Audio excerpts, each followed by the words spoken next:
Okay, so the first thing you need to do when you're putting together an A-line is you need to assemble your supplies. First, we have the essential supplies. You need to get a pressure bag. You need a 500cc bag of saline. You do not need to add heparin to this, it just needs to be plain saline. You need the A-line catheters, and I recommend grabbing a handful because sometimes the anesthesiologist isn't able to get it the first time, so if you have multiples available it saves you from having to run and go get more. Then you need the actual tubing. There is single tubing, there is triple tubing. Generally speaking, the triple tubing is only needed for really, really big cases. I'm talking open heart, ruptured AAA, that kind of thing. For most A-lines that you're going to set up, you're going to want just the single tubing. And if you have any doubts whatsoever as to whether you need the single tubing or the double tubing, go ahead and ask the anesthesiologist. Now, that's the essential stuff. The optional stuff, I bring these in the room just in case because it's better to have it and not need it than need it and not have it. An A-line board, this holds the patient's arm in an accessible position. You can also keep it in the patient's arm in that position no matter how we position that arm later on. So a lot of anesthesiologists like to use it. Not all of them, but most of them. And then this is a guide wire. Again, not all of the anesthesiologists use it, but enough of them use it that when I'm going through grabbing my supplies, I go ahead and grab some of these. So get all of these together, and then I like to go ahead and just set this up in the room. I usually use the operating room bed itself as my workstation. I will go ahead and pause the video right now so I can move on to the next stage and show you guys the actual assembly process. Okay, welcome back. So when you open up the single transducer A-line tubing, you generally have a packet of tubing spaghetti that looks about like that. And what you're going to need to do is find the fluid spike. Just kind of untangle it all. And you may have seen other people actually get into the saline bag, actually grab a syringe, draw the air out. It's very important, though, that you do remove the air because you don't want any of this to potentially go into the patient's arterial system. So, okay, you can get rid of all of this air by drawing it out with a syringe. One thing that my preceptor taught me a long time ago is just kind of spike it, still keeping this end sterile, and then just let the air out until you've got fluid coming up to the top. You got all that air out, and then your spike is still sterile. Push that spike back in, and now you've got no air in your bag. At this point, I usually just go ahead and put this inside the pressure bag. Make sure you put the label to the outside. The reason you do this is so that if there were any question as to what fluid you actually used to put this A-line together, Lord have mercy, someone probably at some point has used D5 by accident. But you want to be sure that everyone can see that yes, you used saline like you were supposed to. So make sure the label is facing to the outside. There's a little hook right here on the pressure bag. Please, please hook it on like that, because once you start blowing up the pressure bag, if you don't have it on the hook, it could just squirt right out the other side. Okay.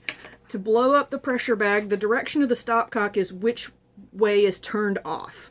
So I don't want air coming out this way. This is the correct way to have this stopcock to start blowing it up.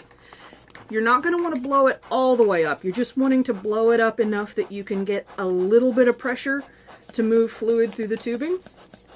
I get it, maybe about halfway up. Eventually, we're going to blow it all the way up till it's in the green. But I'm not going to get that far yet. This is looking pretty good right now. I'm just going to turn the stopcock off so that now no air is going to flow out of the bag that I've already blown up. And then imagine I'm actually hanging this up on an IV pole. Okay, so your tubing, now you need to straighten this out. The most important thing you need to do now with this A-line is you need to get all of the air out of this tubing. And the way you do that, again, you've got your pressure bag blown up a little bit. Squeeze enough fluid into the chamber that you've got half the drip chamber filled. You want to make sure that your stopcock is in this direction, because this is the off direction. That means fluid will come in this way and it'll go out that way, which is the direction that we want. Okay, why isn't anything flowing? I've turned my stopcock. The reason is this. This stops any fluid from flowing through. You have to actually pinch this to get fluid to start flowing through. And it's probably a little hard to see on the video, but you can actually, in person, see that there is fluid moving through here. In our particular brand of A-line tubing, the white caps actually have a hole in them. So you do not need to take the caps off to flush the A-line tubing. You can actually just hold this over a trash can. Highly recommended, because housekeeping gets a little irate when you leave big puddles on the floor. Anyway, you can go ahead and just start flushing this. And it's going to take a little while because this is a good bit of tubing that this has to travel through. Now you might be thinking, hey, if you'd blown that balloon up a little bit higher, wouldn't the fluid be moving faster? And that is true. You could get faster fluid flow if you had higher pressure in your pressure bag. The problem, though, is if the fluid's, in my experience, if the fluid is flowing faster, it's also more likely to just rush right over an air bubble and leave an air bubble trapped, and then it doesn't really save you any time. Because the next step that we're going to have to go through is we're actually going to have to check every inch of this tubing, all of the connections, all of the joints, all of the nooks and crannies, and thump the bubbles out, and then flush it again. Okay, so it's coming through. I can start seeing it reaching the end now. There we go. This is how I'm going to fill up the last 5 to 7 minutes, is making everybody watch the fluid flow through the entire length of tubing.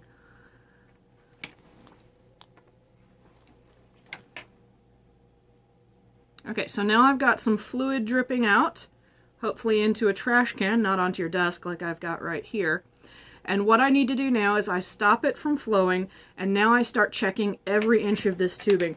And the most common places where you're going to find air bubbles are at the connections. And one of the things that I've noticed, these are probably cheap, made in China objects, the connections, particularly right here at the stopcock, tend to be loose.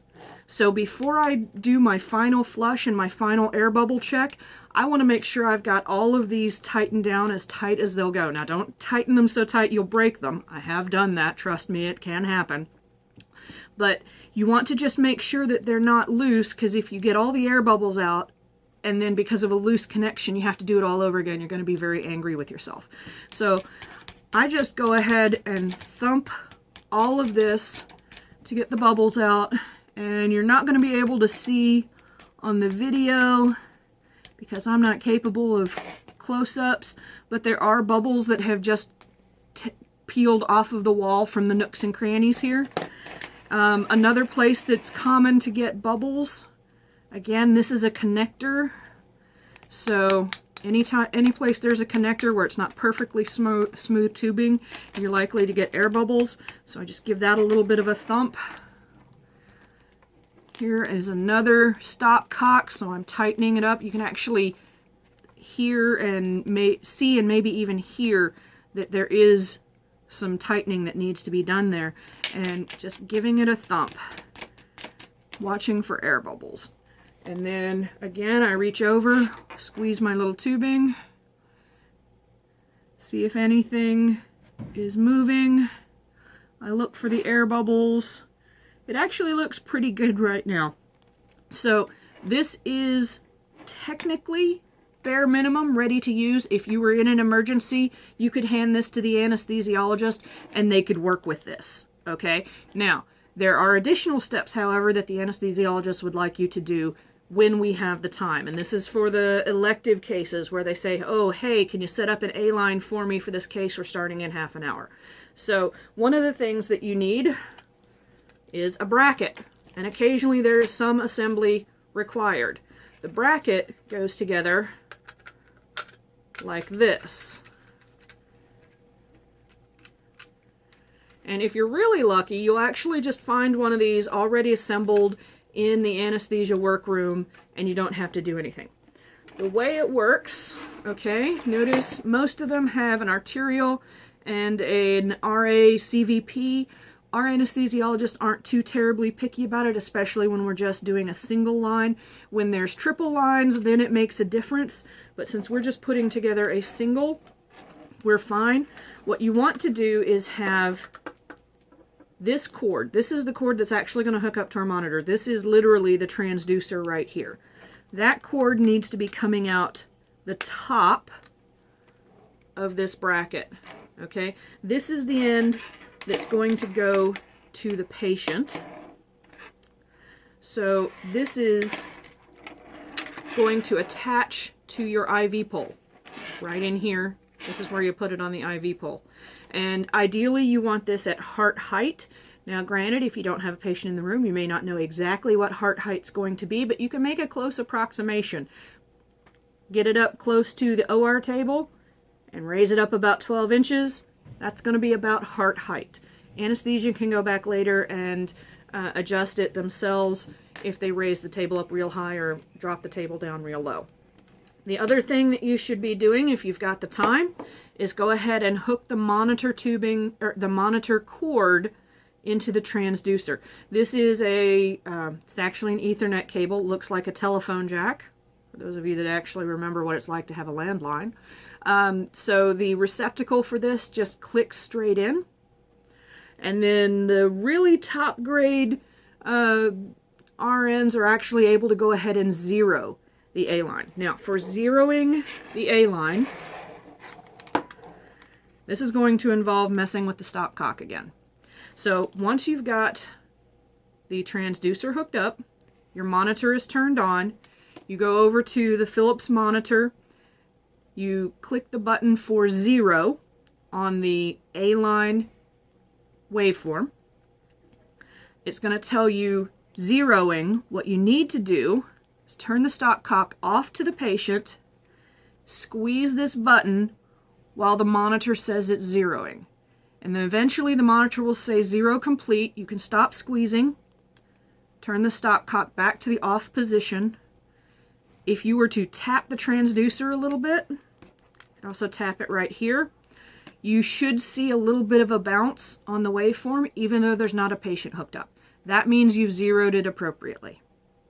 Okay, that should be enough to teach you the basics of how to set up an A-line. If you have any questions, you know where my office is.